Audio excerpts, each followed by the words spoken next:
Hello students, welcome back into another session of CS07 data structure concepts using programming in C. As all of you know that we are discussing about unit number 3, which consists of elementary data structure, and where we have completed with two most important topics, that is called a stack and queue, using a one-dimensional array. As previously discussed in this particular chapter, we have to discuss queue in format of three different ways, that is queue, circular queue and double-ended queue. So now it's time to go for the discussion of circular queue. So let's start with the same. As you can see onto the screen, into the circular queue we have to discuss the concept itself in three different parts, that is the function to insert an element into the circular queue, function to delete element from the circular queue, and circular queue implementation with the help of array. So these are the topic which we have to consider. So let's start with the first thing, that is what is circular queue. Now name itself shows the functionality of this particular topic. As the title starts with circular, what is the meaning of circular? Circular means round. Whenever queue arranged in format of round, that thing is called as circular queue. That means, suppose we are playing a game into the ground and one circle has been made where the ball has passed from first person to the last person. Ultimately, once the ball reached to the last person, again if I repeat the passing of ball, the ball is going to be passed at the first person. That means last person passed the ball to the first person, and entire structure shows as a circular. And whenever we are arranging the elements in such a way where the information is arranged from first to last and last again reference to the first, that structure, that elementary data structure is called as circular queue. Now this circular queue is actually the standard queue data structure which rebuffers the problem for each double-ended queue operation. To solve this standard problem, we are joining the first and rear element of the circular queue with each other. That makes a circular queue. As we know that basically there are two operations into the queue. That two operations are operation for inserting the value and deleting the values. These are the two basic operations which we have to perform. Now for inserting and deleting the values, component which we are using is called as front and rear. So as far as the previous program is concerned, we are increasing the rear by 1, which ultimately add the new number into the queue, while increasing the front by 1, it deletes the value from the queue. So the same component which we can also use into the circular queue design. The data structure of circular queue looks like this. As you can see onto the screen, there is a one circle where the first element 23 is stored on the location number 0. Obviously it's a location of one-dimensional array. Whenever we are increasing rear by 1, it add the new value on the first location, that is 12. This is just an example. You can put any element. Then again by increasing the rear by 1, new value I have added called 45 on second location, 23 on third location. By increasing the rear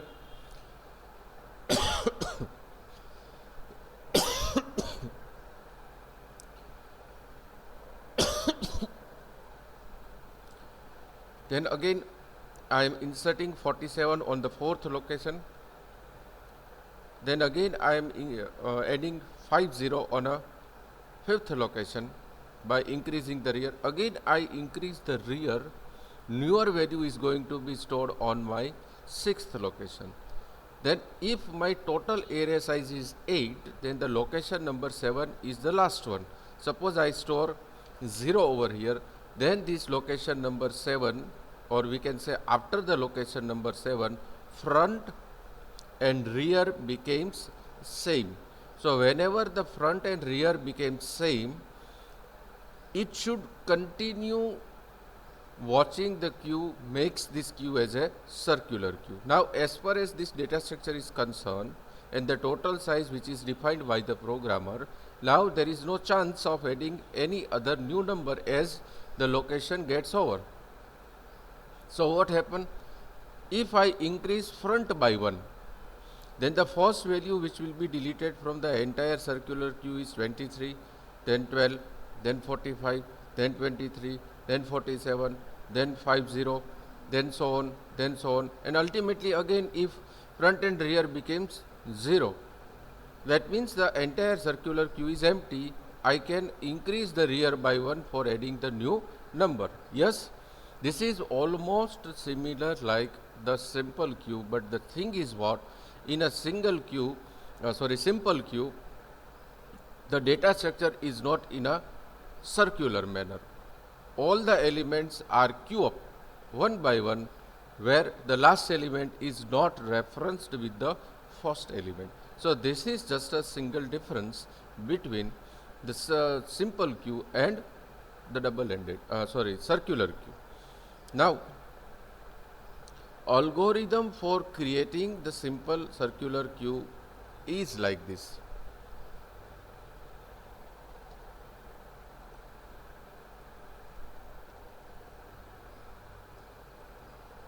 Where circular queue consists of, that means the algorithm of circular queue consists of 7 different steps, where step number 1 is obviously the step of initializing the algorithm, and step number 7 is terminating the algorithm. So these are the two very basic steps. We will not discuss more about that. Step number 2 is create a node with following fields to store the information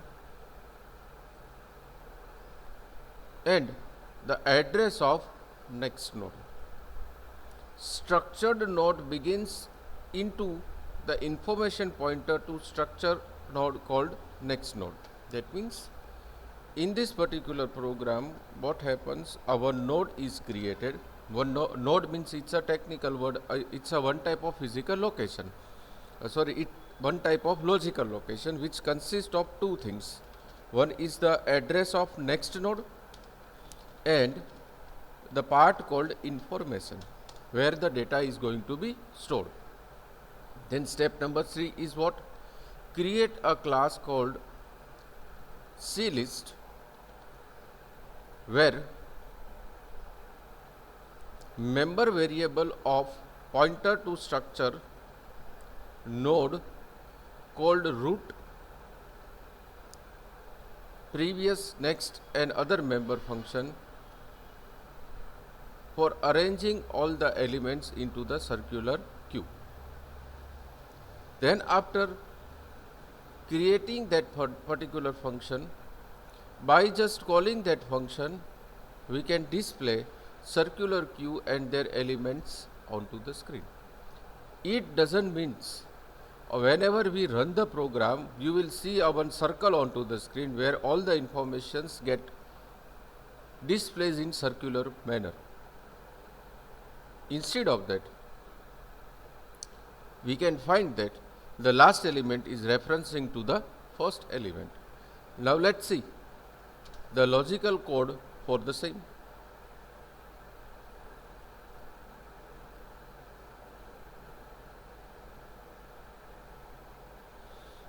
program for the same is mentioned over there. Let's run the code and check whether it is working properly or not. This is the code.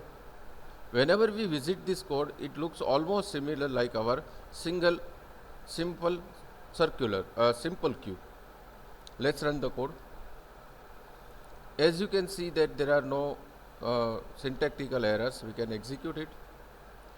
Let's select the option number 1, which inserts some value. My first value is 2, then my next value is 0, then the third value is say for example 5, then my fourth value is suppose 9, and my last value is suppose 8.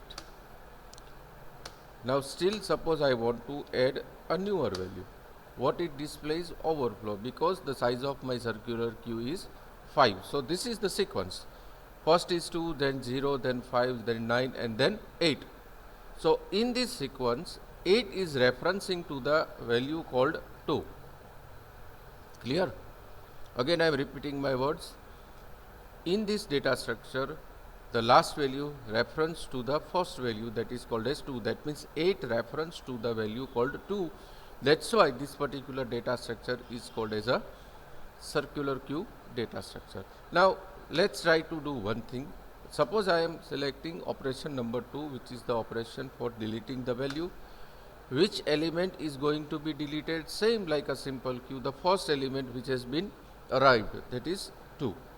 Again suppose I wish to delete, then it deletes 0, then 8, then 9, then 8, sorry, the last one by mistake I speak that, but the last one is 8, and it shows that queue is empty. And still suppose I want to delete the queue, it shows the message that underflow and queue is empty. Suppose I am performing only the display function. Let me add the 3 values, and suppose I am selecting option number 3. It displays the 3 values which I have inserted, that is 2, 8 and 4, where 2 is the first value, 4 is the last value, 4 reference to the first value called 2.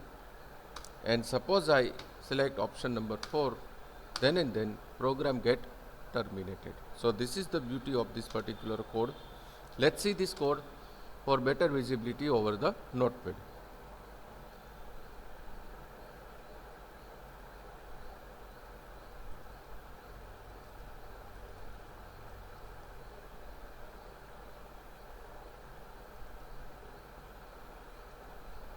This is the program where initially I have started with declaring the 2 necessary library functions, that is stdio.h and console input output.h. Then there is a hash defined size 5 for fixing the size of my array. By default it accepts only the 5 values. Then I have set the component of the queue, that is called as front and rear, at the -1 position by increasing it with 1. By default it set as a 0, and the first address of the array is always 0, that we have learned in our previous lectures. Now then there is a third variable. All these are the global variable. Let me clear this thing. Integer queue of size, it is ultimately a one-dimensional array which declares the queue of 5 size. Then there are 3 functions, or we can say the function prototypes. That functions are insert, delete and print. Insert is for inserting the values into the circular queue, delete is for deleting the value into the circular queue, and this print is for displaying the value into the circular queue. All these 3 functions are made up of function without argument, without return value, because there are no parameters that we have passed in this bracket. Even it contains the return type called void. So the UDF which we have declared is function without argument, without return value. Then there is a void main statement. Into the void main statement, this entire program is a menu driven program, So user need to enter their choice for performing the specific operation. So into the do statement, there is an CLR SCR function, and inside the CLR SCR function, just a minute.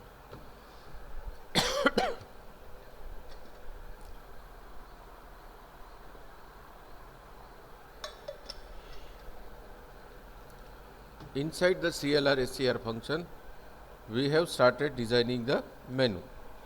So inside the printf statement, the first line of code is 1 for inserting the values, 2 for deleting the values,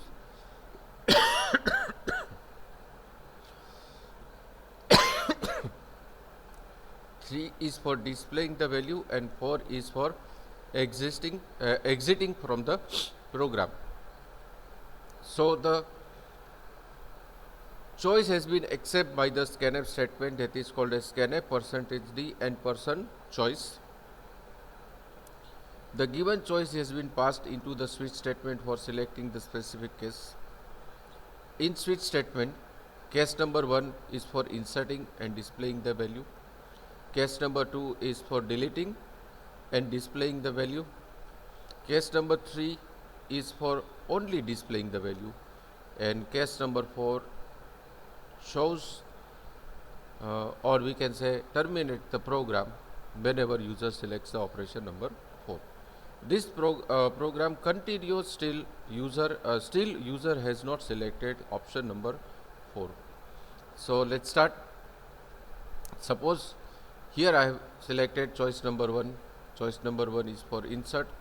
This switch statement selects the case number 1. Case number 1 is insert. So function call has been done, and the program's transfer where the insert function is created. So this is the insert function. It comes over here and perform all the logical operation which we have written in this opening and closing bracket. In this opening and closing bracket, there is a local variable called number, and the printf message is there, that is printf enter the number, scanf %d and %number. This is the element which user can enter. Say for example, first element which I want to insert into the circular queue is 2. So 2 is going to be stored inside the variable called number. But before that, he checks for one exception by using this condition: if front double equals to 0 and rear is equals to size minus 1. That means if front is set as a 0 and rear is equals to the last address of the array, then it shows that queue is overflow. That means queue is full, queue is not able to accept any new value. But if this condition is false, that means we have a space for storing the values into the circular queue, then obviously this condition becomes false. It goes, that means the control goes inside the else part of the insert function. So what happens into the else part? In else part, again it checks a one condition. If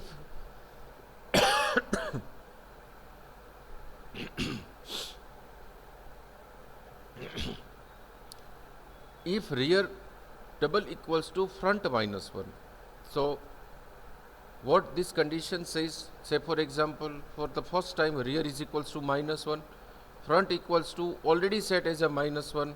So it checks that if minus 1 double equals to minus 2 or not. So obviously this condition becomes false, and this condition is for checking an overflow in terms of as the last element is referencing to the first element. So again, for the first value or the fourth value, this condition becomes false. program goes into the else part. There is again a third condition. That third condition checks that whether my front value is -1. So yes, the value of front is -1. So front becomes 0. That means front is set as a first location of array which is empty, and we can store the value inside that particular location. Then rear equals to 0 and q of rear is equals to number. That means it stores the first number which I have entered, that is 2, as far as our discussion is concerned. Yes, over here 2 I have stored. That 2 is going to be stored in a first location of a circular queue. Then again program repeats. Program becomes continue. Program again ask for the selection of user's choice. Again user has entered the choice number 1, which is choice called inserting the value. Now user is inserting the value called 5, which is the second value of circular queue. All this condition becomes false. And even into the else part, as the value of front is not -1 now, it is 0. So even this condition becomes false. So that means from the second element of circular queue, only and only this else part repeats till the last value. That means in the else part again it checks one thing, whether the rear is equals to the total size or not. If it is less than the total size, that means from the second and the second last value, this condition becomes false. Only this else part repeats every time rear increase by 1, a new value is going to be stored. Let me show you over here. For this 5, only this portion of program will work. Then suppose I am going for 0. This is my third value. Only the last part of else will work. That means this part. Then suppose I am going for 1. That is the fourth value. Again the last part only works. That means this part. And suppose now I am storing the last value. This is the fifth value. So at that particular time, no doubt after storing the value called 5, the value called 9 as a last value, program repeats. But again suppose user select option number 1, then this condition becomes true. That means rear is equals to front -1, and it shows the value is overflow. That means stack is full and no more value we can insert into the queue. Now suppose selects option number 2, that is an option for deleting the values. Delete function has been called. Into the delete function, obviously we have to check for the exception of underflow, and the condition of underflow true when front is equals to -1. If this condition is false, then program continues by displaying the first element of the queue which is going to be deleted. As per my input, the value which is going to be deleted is 2. So 2 will be displayed over the screen. Then it checks whether this is the last number as per the queue. So obviously this is not the last number. That means this condition becomes false. Program goes into the else and it checks whether the front is -1. So obviously front is not -1. It increases the front by 1. Ultimately it deletes 2 from the list, then 5 from the list, then 0 from the list, then 1 from the list, then 9 from the list. And at that particular time, this front and rear becomes same. Both became same. and front again set as a -1 and rear is again set as a -1. This is the life cycle of circular queue. As the value get inserted, the counting of location becomes known for the program, that one location is occupied, second location is occupied, third location is occupied, fourth location is occupied, fifth location is occupied. Now there is no place for storing the new number, so that has been done by this condition. Now instead of this, suppose user select the display, then simply it calls for the case number 3. Case number 3 calls only the print function. Print function, after checking the queue that queue is not empty, something should be there to display. So if queue is empty, then nothing is going to be displayed. So this condition checks for that. Then it checks that rear is greater than or equals to front or not. That means value which is stored inside the array is less than the total size or not. If that's so, then it displays the value using this condition. If queue is full, then this particular condition becomes false, and only this else part will display the element from the queue. No doubt this particular program is little bit difficult to digest, but listen this particular lecture twice in a day and try to digest line by line. So write down program for the general purpose. The definition for the program is write a program to implement circular queue. Write a program to implement circular queue. Just pause the video and write down the selected logical lines. Just pause the video and write down the selected logical lines.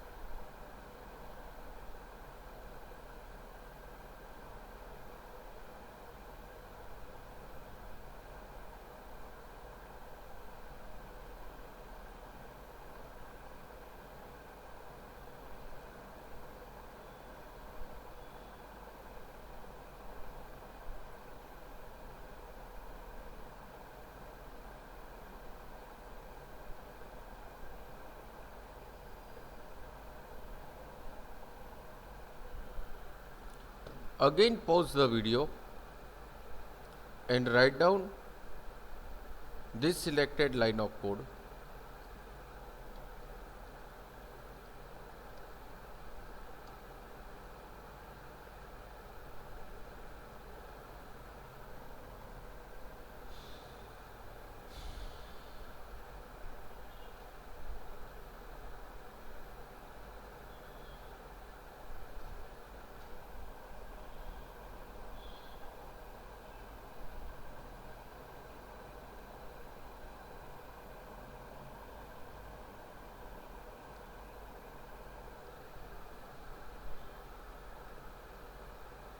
Again pause the video and write down this selected line of code.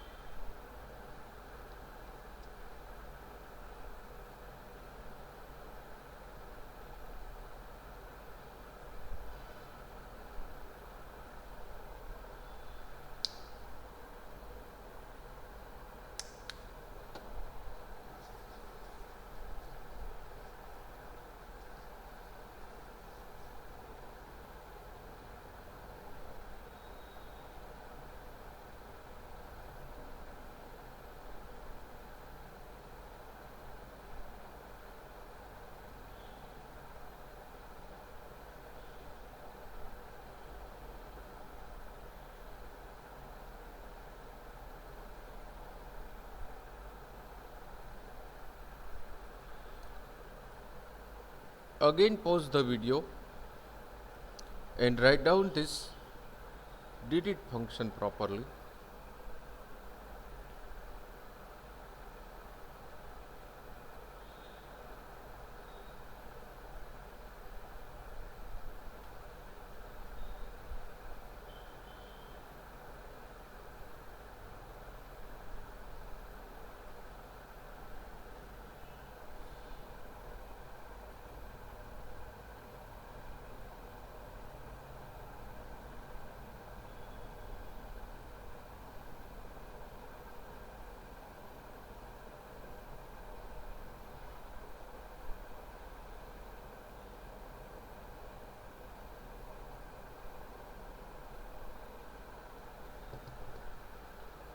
Again pause the video and write out this display function properly.